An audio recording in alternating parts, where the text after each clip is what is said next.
சரவண பவ. ஒருவாய் அருவாய் உளதாய் இளதாய் மறுவாய் மலராய் மணியாய் ஒளியாய் கருவாய் உயிராய் கதியாய் விதியாய் குருவாய் வருவாய் அருள்வாய் குகனே.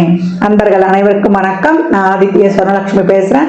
இந்த பதிவு கார்த்திகை மாதம் நடைபெறவிருக்கும் பொதுவான பலன்களை ராசி பலனாக காணவிருக்கிறோம்.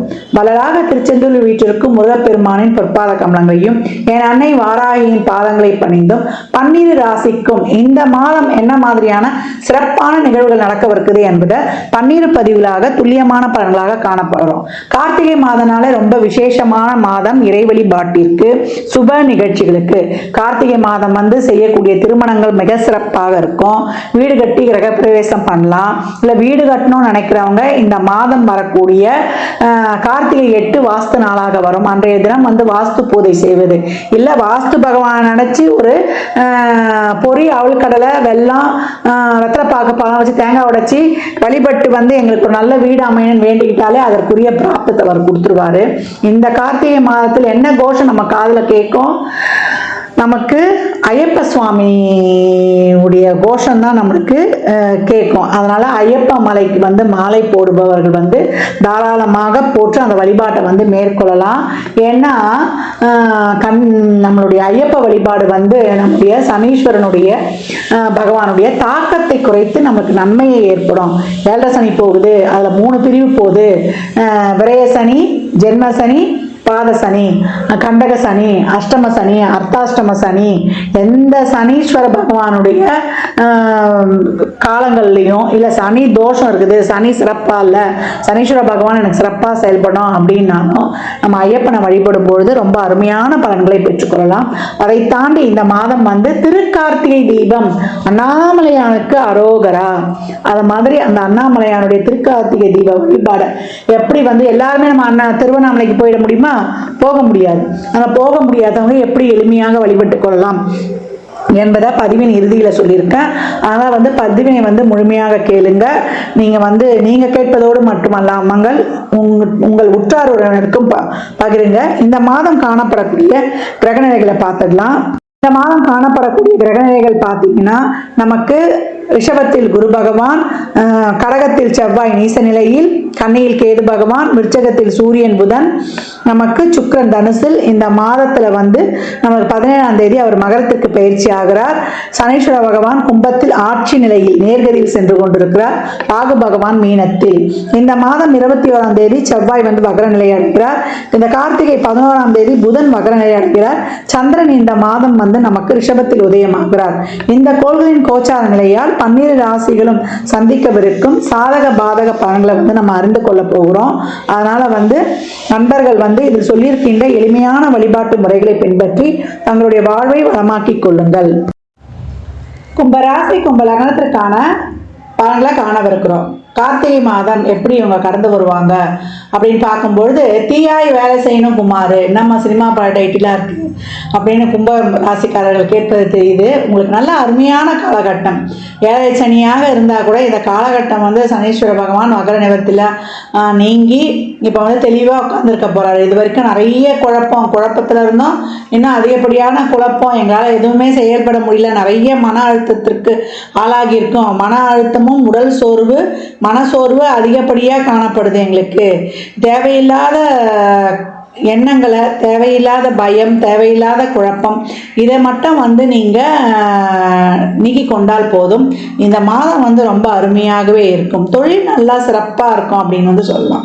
தொழிலில் நீங்கள் போடக்கூடிய முயற்சிகள், உங்களுடைய உழைப்பு, உங்கள் உழைப்புக்கேற்ற பலன்லாம் இப்போ அந்த காலகட்டம் உங்களுக்கு கிடைக்க போகிறோம். ஒரு ஃபீல்டில் நீங்கள் முன்னுக்கு வரணும் அப்படின்னு நினச்சிங்கன்னா அதற்காக நீங்கள் போடக்கூடிய முயற்சிகளுக்கு ஏற்ற ஒரு உதவியெல்லாம் கிடைக்கும். உங்களுக்கு சமுதாயத்தில் நிறைய பேர் புகழ், அங்கீகாரம், தொழிலில் நல்ல ஒரு பேர் புகழ், கௌரவம், ஊதிய உயர்வுடன் கூடிய ஒரு சிலருக்குலாம் உத்தியோக உயர்வுலாம் இந்த காலகட்டம் நிச்சயம் கிடைக்கும் அப்படின்னு சொல்லலாம். 10ஆம் இடத்தை 4 கிரகங்கள் தொடர்பு கொள்ளுது. அப்போ 4 கிரகம் தொடர்பு கொள்ளும்பொழுது சிறப்பான ஒரு அரசு துறையாக இருந்தாலும், தனியார் துறையாக இருந்தாலும், இல்லை நான் ஒரு டெம்பரவரியாக ஒரு இடத்துக்கு வேலைக்கு போகிறனாலும் அவங்களுக்கெல்லாம் தொழிலில் ஒரு ஸ்திரத்தன்மையை இந்த காலகட்டம் எதிர்பார்க்கலாம். நல்ல வண்டி வாகன வீடு சேர்க்கையெல்லாம் சிறப்பாக இருக்கிறது. அந்த ஒரு பிராண்டட் ஐட்டம்ஸாக இந்த காலகட்டம் வாங்குவது, வண்டியாக இருந்தாலும் சரி, இல்லை ஒரு இடமா இருந்தாலும் சரி, ஒரு நல்ல ஒரு மதிப்புமிக்க இடத்துல வாங்கிறது, ஒரு மெயினில் கிடைக்கக்கூடிய வாய்ப்பு இதெல்லாம் இருக்குது. வாங்கவே முடியலனா கூட ஒரு பழுதாவது பார்க்கக்கூடிய சூழலை இந்த காலகட்டங்கள் இந்த கிரகங்கள் வச்சிடும் அப்படின்னு வந்து சொல்லலாம். யூக வணிகங்கள் வந்து ரொம்ப சிறப்பாகவே கை கொடுக்கும். கொஞ்சம் நார்மலாக இன்வெஸ்ட் பண்ணாலும் கூட அதுலேயும் வந்து ஒரு கணிசமான தொகையை வந்து எதிர்பார்க்கலாம்.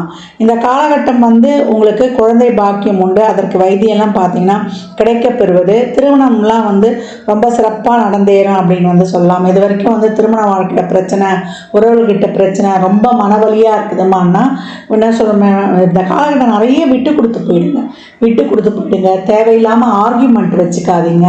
குற்றம் பார்க்கின் சுற்றம் கிடையாது. இந்த காலகட்டம் வந்து உங்களுக்கு நிறைய வந்து ஒரு எதிர்பாராத தன வருவாய், உங்களோட முன்னோர் சொத்து இல்லை மனைவி வழி சொத்து, இந்த மாதிரி ஏதாவது ஒரு வகையில் உங்கள் தேவைகளை வந்து பூர்த்தி செய்கிற மாதிரி பண வரவு வரும். உங்களுக்கான வந்து ஒரு லோன் மூலியமாவது ஒரு பிராப்தமோ இல்லை ஒரு வண்டி பாக்கியமோ இந்த காலகட்டம் கிடைக்கப்பெறும். காதல் வந்து அழகாய் மலரும். காதல் என்னது சொல்லுவேன், காதல் வந்து கற்கண்டாய் பூக்கும் தித்திக்கும் அப்படிலாம் சொல்லலாம். பிரேக்கப் ஆன காதல்லாம் வந்து ஒரு சிலருக்கு ஒன்று கூடுவது, இல்லை பிரச்சனையை வந்து அறிந்து நகர்ந்து வேற வந்து உறவுகள்லாம் கிடைப்பது, இதெல்லாமே நல்லாவே இருக்கும். இந்த காலகட்டம் வந்து உடல் ஆரோக்கியத்தில் தான் வந்து கொஞ்சம் கூடுதல் கவனம் வைத்துக்கொள்ளணும். ஒரு சின்ன உடல் உபாதையாக இருந்தாலும் அதை வந்து சரி செய்து கொள்ளணும். ஒரு இருதய சம்மந்தப்பட்ட பிரச்சனை இருப்பவங்க, சளி தொந்தரவு இருப்பவங்க, ஒரு அடிவயிறு சம்மந்தப்பட்ட பிரச்சனை இருக்கிறவங்க, இவங்கெல்லாம் வந்து இந்த காலகட்டம் தைராய்டு பிரச்சனை இருக்கிறவங்க, இந்த ஒரு கெட்ட கொலஸ்ட்ரால் சொல்கிறியா அது, அதே போல் கழிவுகள் போகிற இடத்துல இருக்கிறவங்க, அந்த ஒரு நம்ம என்ன சொல்கிறோம், நம்முடைய மலக்குடலை வந்து இந்த காலகட்டம் சுத்தமாக வச்சுக்கணும். அப்படி இருந்தால் நோயே வராது. அதே போல் கல்லீரலையும் இந்த காலகட்டம் வந்து சுத்தமாக வச்சுக்கணும். அதுக்கெல்லாம் வந்து என்ன, நம்ம உணவு பழக்க வழக்கங்கள், மாவு சத்துள்ள பொருட்களை எடுக்காமல் புரோட்டீன், ஃபைபர் போன்ற பொருட்களை, விட்டமின்ஸ் இதெல்லாம் எடுக்கும்பொழுது நம்முடைய உடல் ஆரோக்கியம் சிறப்பாக இருக்கும். என்னதான் உணவு பண்ணாலும், என்னதான் வந்து எக்ஸசைஸ், யோகா, தியானம் பண்ணாலும் நம்ம எண்ணங்கள் சீராக இருக்கணும். என்ன சொல்லுவோம், சனீஸ்வர பகவான் அந்த நேர்மையாக இருங்க, நேர் வழியில் போங்கன்னு ஏன் சொல்கிறோம்? இந்த எண்ணங்கள் நம்ம உடலில் இருக்கக்கூடிய ஒவ்வொரு செல்லையும் வந்து சிறப்பாக இயங்க வைக்கும். நம்ம உடம்பே நம்மளை ரெடி பண்ணிக்கும். நம்ம எண்ணங்கள், நம்முடைய சிந்தைகள் கிளம்போது தான் நம்ம உடலே கெடுது. நம்ம வந்து இந்த நம்ம அதெல்லாம் மாற்றிக்கணும். நம்மளாம் சாதாரண ஆள் தான், நம்ம மகான்கள் கிடையாது. அந்த தவறை திருத்தி கொள்ளணும். எங்கே வந்து அன்பும் நம்மளுடைய நன்றி உணர்வும் இல்லையோ அந்த இடத்துல தான் வந்து பிரச்சனைகள் அதிக அளவு உற்பத்தி ஆகுது. அது வந்து நீங்கள் வந்து நார்மலாகவே வாழ்க்கையில் கொண்டாந்துட்டீங்கன்னு வச்சுக்கோங்களேன், உங்களுக்கு நல்ல சிந்தனை தெளிவு, ஒரு கான்ஃபிடென்ட் வந்துடும். அந்த கான்ஃபிடென்ட்டும் சிந்தனை தெளிவும் இருக்கும்பொழுது நம்ம சிறப்பாக பயணிப்போம். பாருங்கள், ஒரு இடத்துல போய் நம்ம ஃபெயிலியர் ஆகிறதுக்கு என்ன காரணம்? போனவொடனே ஒரு படபடப்பு, பயம் வந்துடும். நம்மளால் அதை செய்ய முடியுமா அப்படின்ற ஒரு அச்சம் வந்துடும். அதனாலேயே வந்து நம்ம செய்யறதுக்கு வந்து ரொம்ப யோசனை பண்ணுவோம். இல்லை, நம்மளால் இதை செய்ய முடியும் அப்படின்னு நம்ம நினைக்கும் பொழுது நம்ம சிறப்பாக உத்வேகமாக ஒவ்வொரு செயலையும் செய்து நம்ம சிறப்பு பெறுவோம். அந்த மாதிரியான ஒரு உத்வேகமும் சிறப்பும் இப்போ கும்பத்துக்கு தேவைப்படுது. உங்களுடைய கண்டென்ட்டும், உங்களுடைய கான்டாக்டும், உங்களுடைய பீப்புள் ஸ்கில்லும் சிறப்பாக இருக்கும்பொழுது கும்பத்திற்கு இந்த மாதம் வந்து ரொம்ப சிறப்பான பாதையில் வந்து பயணிக்கலாம் அப்படின்னு வந்து சொல்லலாம். நல்ல மெடிடேஷனில் அந்த 7 மூலாதாரங்களை வந்து நீங்கள் வந்து ஆக்டிவேட் பண்ணுங்கள்.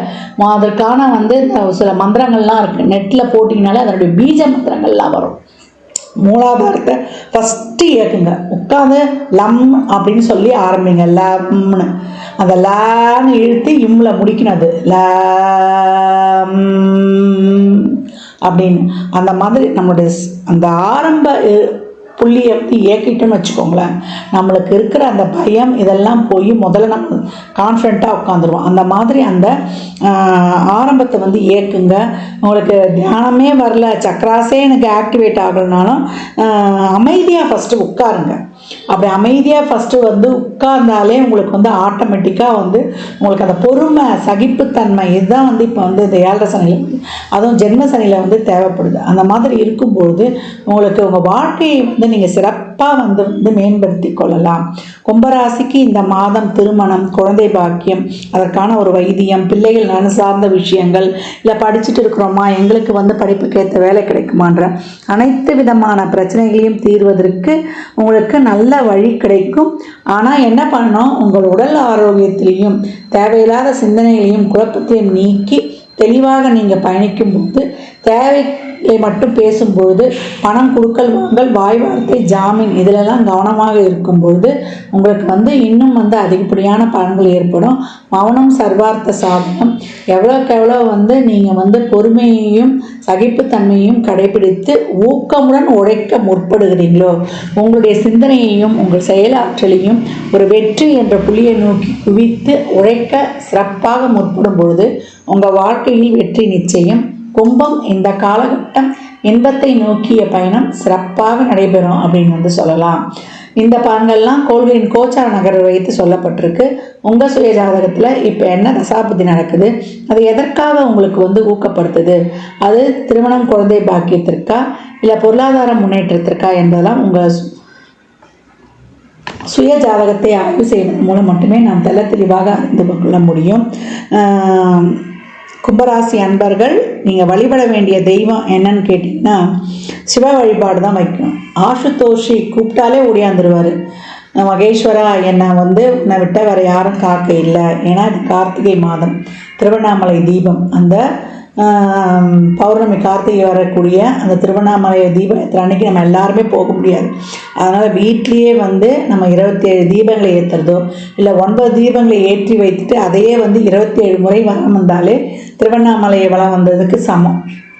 அதனால் நம்ம நம்பிக்கை தான் நம்ம காரணம். நம்ம இது வரைக்கும் கிரிவலம் போயிருக்கோம் இல்லையா, அப்படியே கண்ணை மூடி உட்கார்ந்து அந்த கிரிவல பாதையிலேயே நம்ம போகிற மாதிரி மனதிலேயே வந்து நம்ம அதை வந்து நம்ம கண்டோம்னா அதில் போன பலன் நிச்சயமாக கிடைக்கும். நம்ம ஆத்மார்த்தமாக நம்ம செய்யும் பொழுது அது முழுமையான பலனை வந்து கிடைச்சிடும். இது வரைக்கும் கிரிவலம் போனவங்கெல்லாம் அப்படியே உட்காந்துருங்க, தீபத்தை ஏற்றுருங்க, ஒரு 27 சுற்று சுற்றுங்க, 9 தீபத்தை ஏற்றி அப்படியே உட்காந்துட்டு நீங்கள் சமணம் போட்டு நல்லா ஸ்ட்ரைட்டாக உட்காந்துட்டு கண்ணை மூடிட்டு எப்படி நீங்கள் ஸ்டார்ட் பண்ணி முடிப்பீங்களோ அதையே அப்படியே கண்ணை முன்னாடி கண்டாந்துருங்க.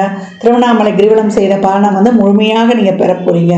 வயதானவர்களாக இருந்து இங்கேருந்தே அண்ணாமலையானுக்கு அருள்வரான்ட்டாலே முடிஞ்சு போச்சு. எல்லாம் நம்ம மனசு தான் காரணம். அதனால் இந்த மாதம் கும்பம் இன்பத்தின் பாதையில் வெற்றிகரமாக நடைபோடும். எல்லா விதமான சுப நிகழ்ச்சிகளிலிருந்து தடைகள் நீங்கி உங்கள் வாழ்க்கையில் வந்து நல்ல நிகழ்வுகள் நடைபெறும் அப்படின்னு வந்து சொல்லலாம். தசாபதி சிறப்பாக இல்லாதவங்க கடன் சார்ந்த விஷயங்கள்லாம் ரொம்ப கவனமாக இருங்க. உங்களுக்கு பணம் கேட்ட இடத்துல கிடச்சிரும். ஆனால் நம்ம தேவைக்கு மீறி பணம் வாங்கி நம்ம மாட்டிக்கவும் கூடாது. இதுவும் வந்து இங்கே விழிப்புணர்வாக தேவைப்படுகிறது. அதே போல் வண்டி வாகனங்களில் செல்கிறவங்க, ஹெல்த் இஷ்யூ இருக்கவங்கெல்லாம் உடல் ஆரோக்கியத்தை அதிகப்படியான கவனமாக பார்த்து கொள்ள வேண்டும். சளி தொந்தரவு, இருதய சம்மந்தப்பட்ட பிரச்சனை, முழங்கால கீழுள்ள பாகங்கள் இதெல்லாம் வந்து பார்க்கணும். யூரினரி ட்ராக்கு இதெல்லாம் இருக்கிறவங்கெல்லாம் கொஞ்சம் கூடுதலாக பார்த்துக்கொள்வது ரொம்ப சிறப்பு. கோவத்தை மட்டும் குறைச்சிக்கோங்க. கோவத்தை குறைச்சிட்டிங்கன்னா கோபம் உங்களையும் கொல்லும், பக்கத்தில் இருக்கிறவங்களையும் கொல்லும். அதனால் கோபத்தை குறைப்பவர்களுக்கு வாழ்க்கையில் வந்து ரொம்ப சிறப்பான பலன்னு சொல்லலாம். கந்த சஷ்டி காலைல சாயந்தரம் படித்துக்கொண்டே வரணும். அதே போல் அத்திப்பழம் வந்து உணவை எடுத்துக்கொண்டே வாங்க. முருங்கைக்கீரையையும் எடுத்துக்கொண்டு வருபவர்களுக்கு இந்த எதிர்ப்பு சக்தி இல்லாமல் இந்த உடல் வந்து நோய் தாக்கத்தில் நமக்கு அடிபடுது இல்லையா, அதிலேருந்து வெளியே வந்துடலாம். அதே போல் இந்த போட்டினால நெட்டில் வந்துடும். இந்த 7 சக்கராஸ் எப்படி ஆக்டிவேட் பண்ணுறது, ஒன்றுத்துக்கும் ஒரு இது இருக்குது. மூலாதாரத்துக்கு வந்து முதல்ல லம்முன்ற பீஜ மந்திரம், அதுக்கப்புறம் 2வது சக்கராவை ஆக்டிவேட் பண்ணுறதுக்கு வம்மு, அப்புறம் 3வது சக்கராவுக்கு ரம்மு, அப்புறம் வந்து எம்மு, அப்புறம் வந்து ஓமு, அப்புறம் வந்து ஆவும் அப்படின்ட்டு இருக்குது. இது வந்து நான் இப்போ சொல்லிட்டேன். இதை இன்னும் நீங்கள் வந்து நெட்டில் போட்டு பார்த்து கரெக்டாக எடுத்துகிட்டு அந்த பொசிஷனில் உட்காந்து அது எந்தெந்த பாகத்தை குறிக்குதோ இல்லை அதை யாருன்னா சொல்லித்தராங்கன்னா அந்த கிளாஸில் போய் அதை கற்றுக்கொண்டு நீங்கள் ஆக்டிவேட் பண்ணும்பொழுது ஈஸியாக வந்து நீங்கள் இந்த மேனிஃபெஸ்டேஷன், அந்த தியானம்லாம் சீக்கிரம் வந்து சக்கராவை வந்து நம்ம எவ்வளோக்கு எவ்வளோ ஆக்டிவேட் பண்ணுறோமோ அவ்வளோ சீக்கிரம் வந்து நம்ம தியானத்தில் வந்து உட்காந்துடலாம். தியானத்தில் உட்காந்தோன்னா இந்த உடம்பே வந்து நம்மளுக்கு எல்லா விதமான பாசிட்டிவ் எனர்ஜியும் கொடுத்துரும், நோய் எதிர்ப்பு சக்தியை கொடுத்துரும், உடம்புல இருக்கிற நோயெல்லாம் க்யூர் ஆகிடும். நம்ம எது நினைக்கிறோமோ அதை வந்து நம்மளுடைய ஆள் மனதில் இருக்கக்கூடிய அந்த மேனிஃபெஸ்டேஷன்லாம் வந்து சீக்கிரமாக லா ஆஃப் அட்ராக்ஷனை வந்து சீக்கிரமாக ஏற்றுக்கலாம். நம்ம எதை வேணுமோ அதை வந்து ஆள் மனதில் நம்பிக்கையை போட்டுட்டு நம்ம வேலையை செய்யும்பொழுது அந்த காரியங்கள் வந்து தானாக நடக்கும். ஒன்றும் இல்லை, ஒரு வீடு கட்டணும்னு முயற்சி போடுறீங்க, அதை மனசில் விதைச்சிடுங்க. அந்த விதையை விதைச்சிட்டு கண்ணு முன்னாடி அந்த வீடு கட்டி கிரகப்பிரவேசம் பண்ண மாதிரி அந்த காட்சி படுத்திட்டு மற்றபடி உங்கள் வேலையை செய்ய போங்க. ஆட்டோமேட்டிக்காக அந்த வீடு வாங்கிறதுக்கு கட்டுறதுக்கு என்னென்ன செயல்பாடுகள் நடக்கணுமோ அதற்கான வழிகளை இந்த பிரபஞ்சம் வந்து ஆட்டோமேட்டிக்காக செஞ்சிடும். இதை பண்ணி பாருங்களேன், எப்படி வந்து உங்களுக்கு சிறப்பாக ஒர்க் அவுட் ஆகுதுன்னு பாருங்கள். இனி வரக்கூடிய காலங்களில் நம்ம பலன்களோட நம்ம வாழ்வியல் டெக்னிக்கலையும் சேர்த்து உங்களுக்கு வந்து சொல்ல போகிறேன். ஏன்னா ஆரம்பத்திலே புரியாது இல்லையா, இனிமேல் கொஞ்சம் கொஞ்சமாக நம்ம வந்து எல்லாருக்கும் எடுத்துகிட்டு வருவோம், புரிய வைப்போம். இப்போல்லாம் நிறைய பேருக்கு தெரியுது, யூடியூப் வந்ததுனால அது சரியாக போய் சேர மாட்டுது. ஒருத்தர் ஒன்று வந்து சொல்கிறதுனால எந்த இதை வந்து நம்ம எடுத்து ஃபாலோ பண்ணுறது அப்படின்னு வந்து தெரியல. இந்த தியானம் மெடிடேஷன் கூட நம்மளுக்கு வரணும்னா கூட முதல்ல அமைதியாகணும், அன்பு நிறைஞ்சிருக்கணும். நம்ம மனசில் அன்பு நிறைந்து இருக்கும் பொழுது, அதே போல் நன்றி உணர்வு இருக்கும்பொழுது தான் முதல்ல தியானமே வரும். ஏங்க நான் மெடிடேஷன் பண்ணுறேன், தியானம் பண்ணுறேன், ஆனால் எனக்கு வந்து சக்ஸஸே ஆக மாட்டுது அப்படின்னா அதுக்கு காரணம் என்ன? இதுதான் அதனுடைய பேஸ். இந்த பேஸை நீங்கள் வளர்த்துக்கும் போது தான் உங்களுக்கு மெடிடேஷன், தியானம், லா ஆஃப் அட்ராக்ஷன்லாம் உங்களுக்கு கை கொடுக்கும். பண்ணி பாருங்கள். வாழ்க்கையில் அபரிமிதமான பலன்களை அடைந்து வாழ்வில் மிகப்பெரிய ஏற்றத்தை காணக்கூடியவர்கள் நீங்கள். அதனால் கும்பம் இந்த மாதம் ரொம்ப அருமையாக இருக்குது. உடல் ஆரோக்கியத்தில் கவனம் வச்சுக்கோங்க. அதே போல் நம்ம உறவுகிட்ட கொஞ்சம் விட்டு கொடுத்து போயிடுங்க. கணவன் மனைவி இந்த மாதிரி உறவுகிட்ட விட்டு கொடுத்து போயிடுங்க. மேலதிகாரி, உடன் பணிபுரிபவர்கள் இவர்கள் எல்லாம் அனுசரித்து செல்லும் பொழுது உங்களுக்கு பெரியவங்களுக்கு மதிப்பு கொடுக்கணும். அதுதான் சொல்லுது, நம்ம கடமையை சரவர செய்யணும். அதே போல் தேவையில்லாத விஷயத்துக்கெல்லாம் ரொம்ப வந்து நம்ம கோவப்படக்கூடாது.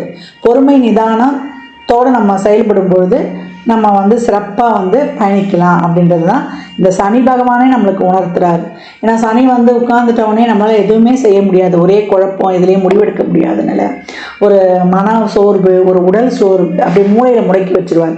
அதெல்லாம் தீர்த்துட்டு நம்மளுக்கு ஒரு மனசில் ஒரு அச்சம், பயம்லாம் வந்துடும். என்னால் முடியும், நான் இதை சாதிப்பேன் அப்படின்றத மட்டும் நம்ம விதைச்சிட்டு நம்ம அடுத்த வேலையை பார்க்க போங்க. அதற்கான சூழல் வந்து ஆட்டோமேட்டிக்காக உருவாகும். கும்பராசி லக்னக்கார அன்பர்களுக்கு என் மனமார்ந்த வாழ்த்துக்களை தெரிவித்துக் கொள்கிறேன். இந்த பலன்கள்லாம் கோள்களின் கோச்சார நகர் வைத்து சொல்லப்பட்டிருக்கு. உங்கள் சுய ஜாதகத்தில் இப்போ என்ன தசாபுதி நடக்குதோ அது எதற்காக வந்து ஊக்கப்படுத்த போகுது? அது திருமணம், குழந்தை பாக்கியத்தை முதல்ல கொடுக்க போகுதா, இல்லை உங்களுக்கு பொருளாதார முன்னேற்றத்தை கொடுக்க போகுதா என்பதெல்லாம் உங்கள் சுய ஜாதகத்தை ஆய்வு செய்வதன் மூலம் மட்டுமே நாம் தெள்ள தெளிவாக அறிந்து கொள்ள முடியும். 12 ராசிக்காரர்களும் இந்த கார்த்திகை மாதத்தில் நம்ம செய்யக்கூடிய வழிபாடு என்னன்னு கேட்டிங்கன்னா, கார்த்திகை மாதம் ஆரம்பித்த உடனே நம்ம இல்லங்களில் வீட்டுக்கு வெளியே 2 தீபங்களை ஏற்றிடணும். அந்த மாதம் முழுவதுமே வந்து தீபங்களை ஏற்றி வழிபடுவது ரொம்ப சிறப்பான பலன்களை தரும். ஏன்னா அதனால தான் கார்த்திகை மாதத்துக்கு விளக்கிடும் மாதன்ற தனி சிறப்பு இருக்குது. இந்த கார்த்திகை மாதத்தில் வரக்கூடிய திருவண்ணாமலை தீபம் தான் நம்ம வந்து எல்லோரும் 3 நாட்கள் வந்து இல்லங்களில் வந்து விளக்கேற்றி வழிபடுவோம். அதற்கு முன்னாள் நாள் வரக்கூடியது பரணி தீபம். பரணி தீபம் வந்து 12/12/2024 வியாழக்கிழமை அன்று பரணி தீப வழிபாடு செய்யலாம். அந்த பரணி தீபம் அன்று சிவபெருமானை நோக்கி நம்ம வழிபடும் பொழுது நம்மளுடைய சந்ததியினர், நம்முடைய முன்னோர்களும் சரி, இனிமேல் வரக்கூடிய நம்முடைய சந்ததியினர்கள் அனைவரும் யமலோகத்திலேயோ அல்லது நம்ம யம வாதனையிலிருந்தோ விடுபடலாம். அதுதான் வந்து நம்மளுக்கு யம தர்ம ராஜாவே நம்மளுக்கு இந்த வழிபாடை செய்ய சொல்லியிருக்கிறாரு. நம்ம இறந்த பிறகு மேல் லோகத்துல போய் கஷ்டப்படாமல் இருக்கிறதுக்கும், பூலோகத்துல இறக்கிறதுக்கு முன்னாடி யமவாதனிலிருந்து விடுபடுறதுக்கும் அந்த பரணி நட்சத்திரம் வரும் அன்னைக்கு மாலை 6 மணிக்கு மேல வாசல்ல எப்போ ஏற்றுற மாதிரி 2 தீபம் ஏற்றிட்டு வீட்டுக்குள்ள 5 நெய் தீபங்களை ஏற்றணும். இந்த 5 நெய் தீபங்களை ஏற்றி சிவபெருமானுக்கு வழிபடும் பொழுது நம்ம அவருடைய சிவபுராணம் சொல்றது, இல்லை வந்து நம்ம சிவனுக்கு பிடித்த மந்திரங்களை சொல்றது, ஓம் நமச்சிவாயா சொல்றது, அவருக்குரிய எளிமையான பாடல்களை வந்து படிக்கும் பொழுது அவரை வந்து வெத்தலைப்பாக்கு, பழம், ஒரு பால் காய்ச்சி வச்சு நம்ம வழிபடும் பொழுது நம்மளுக்கு சிவபெருமான் வந்து நம்மளுக்கு அளவில்லாத ஆட்சி தராரு. ஒரு சிலர் வந்து 2 நாளும் விரதம் இருப்பாங்க. இயலாதவர்கள் வந்து நம்ம பரணி நட்சத்திரம் அன்று காலை மதியம்லாம் உணவு எடுத்துக்கலாம். நைட்டு மட்டும் நம்ம வந்து உணவு எடுத்துக்கொள்ளக்கூடாது, ஒரு எளிமையான உணவு எடுத்துக்கலாம். மறுநாள் வந்து கார்த்திகை கார்த்திகை தீபம் அன்று நம்ம விரதம் இருந்து மாலையில தீபம் எடுத்த உடனே விரதத்தை வந்து விட்டுடலாம். இந்த மாதிரி வந்து நம்ம வழிபாடு செய்யும் பொழுது இந்த பரணி தீபத்தை வந்து, ஏன்னா இந்த 5 தீபம் என்ன வந்து விசேஷம் கேட்டீங்கன்னா, பஞ்சபூதங்கள் வந்து சரியாக இயங்கணும்.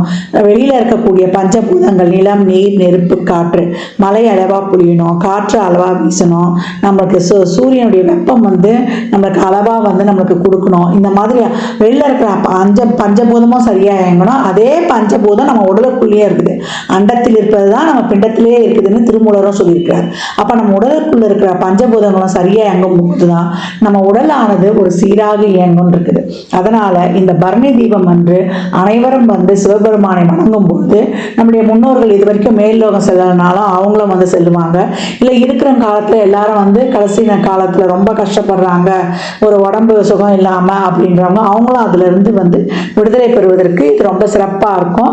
கடைசி காலத்துல வந்து அவங்க சிரமம் இல்லாமல் இறைவனடி சேர்வதற்கும் இந்த வழிபாடு நம்ம சந்ததியில் வரக்கூடியவர்கள் இதுக்கு முன்னாடி இருந்தாலும் சரி, இனி வரக்கூடிய எல்லா தலைமுறையும் சிறப்பாக வாழ்வாங்க என்பதற்காக எந்த ஒரு வேதனையும் இல்லாமல் சிறப்பாக அவங்க வாழ்நாள்ல இறப்பதற்கு முன்னும் பின்னும் வந்து அவங்க வாழ்வதற்கான ஒரு சிறப்பான வரத்தை வந்து சிவபெருமான் கொடுப்பாரு அப்படின்னு வந்து நம்ம நினைச்சு விரதத்தை வந்து மேற்கொள்ளணும்.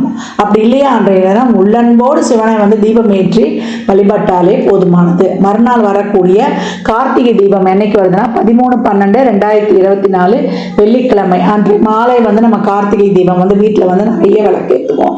6 மணிக்கு மேல எல்லாரும் வந்து திருவண்ணாமலையில போய் நம்ம கிரிவலம் செய்ய முடியாது. இயலாதவர்கள் என்ன பண்ணலாம்னா 9 தீபத்தை ஏற்றி 9 நெய் தீபங்களாக ஏற்றலாம், இல்லை நல்லெண்ணெய் தீபமாகவும் ஏற்றலாம். ஏற்றி நம்ம வந்து அதை வந்து 27 முறை வலம் வந்து அண்ணாமலையானுக்கு அரோகரான்னு சொல்லிட்டு நம்ம அதை மனதார நினைத்து நம்ம வேண்டிக் கொள்ளும் போது திருவண்ணாமலையை கிரிவலம் வந்த பலன் கிடைக்கும். அன்றைய தினங்கள்ல வந்து யார் யாருக்கு என்னென்ன உணவு வந்து அன்னதானம் செய்ய முடியுமோ தாராளமாக செய்யலாம். கார்த்திகை என்றதுனால, திருக்கார்த்திகை என்றதுனால முருகனுக்கு சரவண பவான்னு சொல்லிட்டு ஷட்கோண தீபமும் ஏற்றி வழிபடலாம். யார் யாருக்கு என்னென்ன முடியுதோ பூஜை அறையில சட்கோண தீபம் ஏற்றலாம். அந்த மாதிரி இந்த வழிபாடுகளை செய்து இந்த திருக்கார்த்திகை மாதத்தில் உங்களுக்கு அனைத்து விதமான பலன்களையும் பெற்றுக்கொள்ளுங்க. இந்த திருக்கார்த்திகை மாதம் வரக்கூடிய ஒவ்வொரு செவ்வாயும் முருகனுடைய வழிபாடு செய்வதும் ஷட்கோண தீபம் ஏற்றுவதும், அதே போல சோமவார வழிபாடு ரொம்ப சிறப்பானது. அதை வந்து நீங்க செய்யும் பொழுது உங்க வாழ்க்கையில் நவகிரக தோஷங்கள் அனைத்தும் நீங்கி உங்க நவகிரகங்களே உங்களுக்கு நண்பன் ஆயிடுவாங்க முருகனையும் சிவனையும் வழிபடும் பொழுது. ஏன்னா சிவனுடைய அதோ முகத்திலிருந்து வந்தவர் தான் நம்முடைய முருகப்பெருமான். 5 முகம் தோன்றி 6 முகம் தோன்றும், வெற்றிக்குரிய 6 முகம் தோன்றும் ஒரு தாற்பயமே இருக்கு. அதனால அன்பர்கள் இந்த மாதம் உங்களால் என்ற வகையில் எளிமையாக வழிபடுங்க. கோயில்களுக்கு ஆலயங்களுக்கு தீபங்கள் வாங்கி கொடுங்க. நிறைய இந்த நம்ம வெளியூர்ல அதை புனரமைக்கப்படாத இந்த சிவ ஆலயங்கள்லாம் இருக்கும், அதற்கு போய் உழவார பணி பண்ணுங்க. அங்க தீபம் ஏற்ற எண்ணெய் வாங்கி கொடுங்க.